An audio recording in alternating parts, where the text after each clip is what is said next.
സംസ്ഥാന സർക്കാരിന്റെ കാലാവധി പൂർത്തിയാക്കുമ്പോൾ ലൈഫ് പദ്ധതിയിൽ 6.5 ലക്ഷം വീടുകൾ പൂർത്തീകരിക്കുമെന്നും ലൈഫ് പദ്ധതിയിൽ ഗുണഭോക്താവിന് ഏറ്റവും കൂടുതൽ തുക കേരളം നൽകുന്നതുപോലെ ഇന്ത്യയിൽ മറ്റൊരു സംസ്ഥാനവും ഇല്ലെന്ന് തദ്ദേശ സ്വയംഭരണ വകുപ്പ് മന്ത്രി എം പി രാജേഷ് അഭിപ്രായപ്പെട്ടു. ചെമ്പ് പഞ്ചായത്ത് ലൈഫ് പദ്ധതി വീടുകളുടെ താക്കോൽദാനവും സ്വയം തൊഴിലിനായി യുവതി യുവാക്കൾക്ക് ഇരുചക്രവാഹന വിതരണോദ്ഘാടനവും നിർവഹിച്ച് പ്രസംഗിക്കുകയായിരുന്നു മന്ത്രി.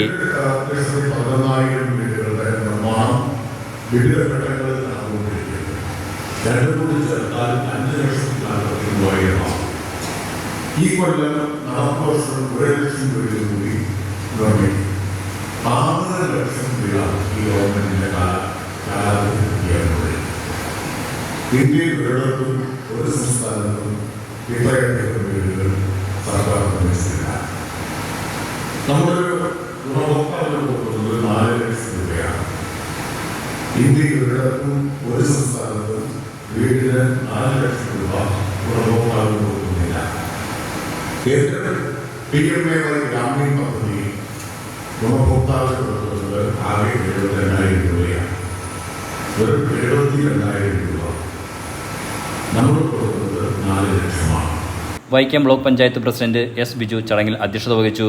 നമ്മുടെ ജില്ലയിലെ സമ്പൂർണ്ണമായ മാലിന്യ മുക്ത ജില്ലയായി പ്രഖ്യാപിക്കുന്ന ഏറ്റവും ഉത്തരവാദിത്വം നിറഞ്ഞ ഒരു ജനകീയ പദ്ധതി ആവിഷ്കരിച്ച ശേഷമാണ് നമ്മുടെ പ്രിയരായിട്ടുള്ള സേന അംഗങ്ങൾ അവരുടെ നിസ്തുലമായ സേവനം ഒപ്പം ജനപ്രതിനിധികളും നമ്മുടെ ബഹുമാനരായിട്ടുള്ള ജനങ്ങളെല്ലാം ചേർന്ന് നമ്മുടെ പുതിയ ഒരു പദ്ധതി കൂടി നമുക്ക് അവതരിപ്പിച്ച് മുന്നോട്ട് പോകുന്ന സംഭവിക്കും.